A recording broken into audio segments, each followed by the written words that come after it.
Colin, is your boy Caleb Williams. We talked yesterday about his issues in that red zone drill with Ben Johnson. That's how granular we're getting here.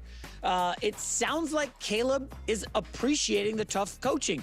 Reports are that he's putting in voluntary overtime to improve his grasp on the Bears offense, and Ben Johnson addressed it yesterday.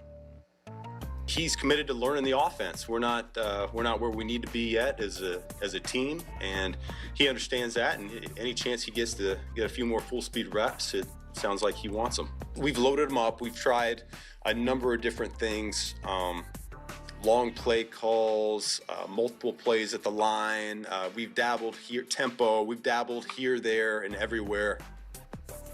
I like Pretty interesting. But I mean, he's totally up front. We are not there yet, and nor should they be. But I have an interesting dinner tomorrow with a Chicago Bears employee of note. I'm not going to get into it. Lots of information potentially on Friday's show. Well, I do like to hear that he's into the voluntary overtime, because remember, Kyler Murray wouldn't do the mandatory homework that they sent him with on his iPad. He wouldn't even touch it. Did not look at his iPad once, and then they had to put that clause in. That just shows the difference in entitlement from Murray to, hey, man, I want to win in Caleb Williams. I really like this. It stinks that your quarterback is not going to get to the playoffs this year because of that schedule. Final story, Colin. Okay. Have to throw in that dig. I am happy, though, he said the whole entitlement thing.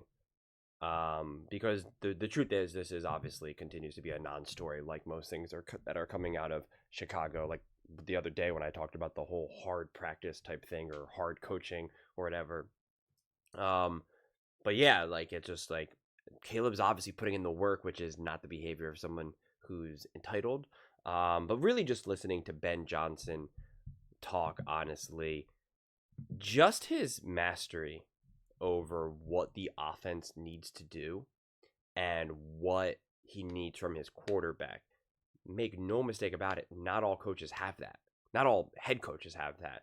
And there's plenty of coaches that rely on their coordinators to have that, or, especially if you're a defensive head coach. And so it's just the level of confidence that you can have within this team and how it's being run, especially like from an on the field perspective.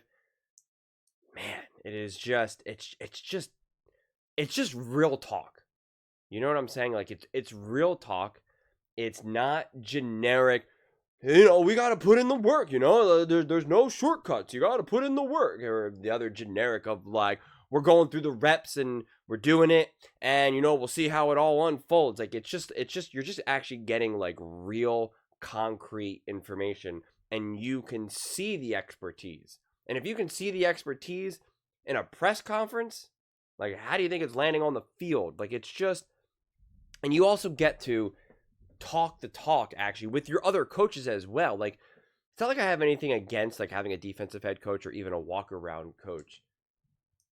But there's still, like, some translation that needs to happen. And there's still, like, an extra degree of trust. Where it's like, you know this better than me. Even someone as great as Bill Belichick. Like, yeah, obviously he's still going to know offenses. He's an elite football coach, but there's still going to be a spot where he's just going to have to be like, I'm going to have to trust the guy whose expertise is actually the offense. I know defense, and so I can still kind of like look around it in a little bit, but I always laugh because Tom Brady talked about how like him and his, coaches over the years would like make fun of Bill Belichick, like as a joke, like Bill would know because they just spoke different languages and Bill couldn't speak that language. And it just shows you how specific and how, zoomed in you get from a football perspective. And so this is just something that the Chicago Bears have lacked to just such a high degree. And the beautiful thing is like, I don't think he also does it in a way that feels like you're overcomplicating things or you're doing it just to let you know that you're the smartest person in the room either. Like, although some, like you have some coaches who, in really various sports, but the first thing that's coming to my mind, which is not going to land with a lot of people, but essentially it's called like the team principle in Formula One racing. Like every time they interview one of this guy, essentially like the head coach of their race team, the way how he answers questions, the way he talks, you can just feel the insecurity of him clearly not understanding as deeply as the drivers or the engineers. Engineering is really big in that sport.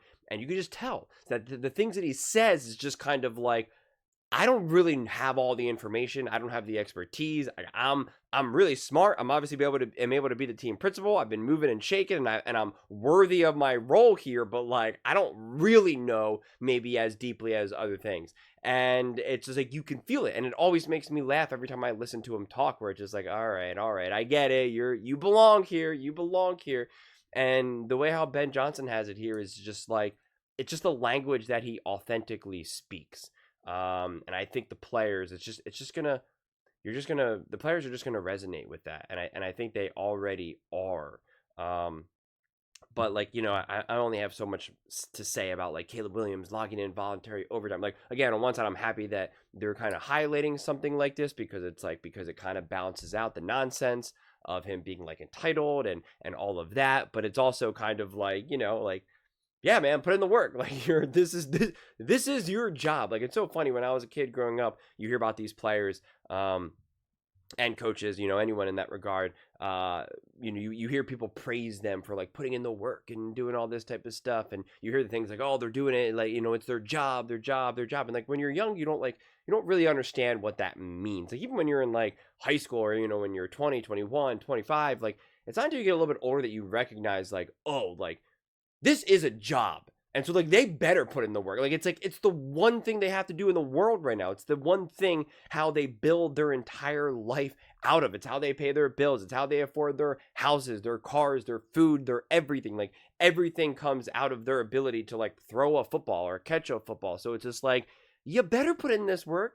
This isn't a typical 9 to 5. This is why you get paid massive amounts of money. You're not just like, well, I'm off the clock, not going to put in the work. I just want to be able to hang out with my family and, watch TV. And it's like, I'm okay, well then, work somewhere else then. Be a school teacher. Like, I don't know, if you want summers off, like go be a 6th grade teacher. So it's just like, you better put in this work. So it's just, and I understand that not everyone does technically, but it's just, we are getting so granular with our conversations around this team and Caleb Williams. And this only confirms what I've been saying really since last season, but especially now this season, that like there's just so much zoomed in pressure and attention on Caleb Williams. When Nick Wright and Greg and Brew were all talking about, like, I guess this was a couple months ago when they said, who's under more pressure? And it was like, for some reason, it was between Caleb Williams and Brock Purdy or something. And Greg, I think it was Greg and Nick were trying to say like, oh, it's Brock Purdy, not Caleb. And I'm like, you're out of your mind. Like everybody is so zoomed in on Caleb Williams. There is such insane pressure on him to be great. And now I think that there shouldn't be as much pressure, but it's just clear that the media, the fans, the everything, like it is just 100%. Like everybody is so all in, and they're just very much like, you either got to be great or not. And I fear, even if he just has like a pretty good season, like I'm trying to think of a quarterback who had like a good year, but that just wasn't, moving mountains. Off the top of my head, I really can't think of how I'm drawing such a blank. Maybe Stafford, I guess. I feel like that's probably a decent example, especially considering he got to the playoffs. But Geno Smith, like, I don't know, someone who just had some success, had some pretty nice highs, in even in certain metrics, like we're top 10, top whatever. And yet, like, it feels like it won't be enough, right? Like, even if he gets his team to the playoffs, it'll feel kind of good. But unless he balls out in the playoffs, it'll be like, well, you lost. Like, everything just feels so zoomed in and magnified. And it's little things like this. It's like breaking Caleb Williams practicing, breaking Caleb Williams spending more time practicing. It's like, okay, like if he's not doing it, then we have a problem here. And just because we have players like Kyler Murray who are not willing to put in the work, like, I don't know. It's just, I don't know. There's just a lot of heightened attention on the Chicago Bears team and Caleb Williams specifically. But those are just my thoughts. I'd absolutely love to hear yours. I also want that hat. That's a cool hat. But let me know in the comments below. I read every single comment. So whether you agree with me or disagree with me, either way, let's get in some discussions. Let's get in some fights. But ultimately, let's just have some fun. And please do consider subscribing. We're building an amazing community here, and I'd absolutely love to see you part of it. I want to build something that we all genuinely feel connected to. Something that we're really excited to be part of. I think we're all on our way to doing it. And please don't forget to give this video a thumbs up, as it really does help the visibility and the algorithm. Thank you so much. See you next time.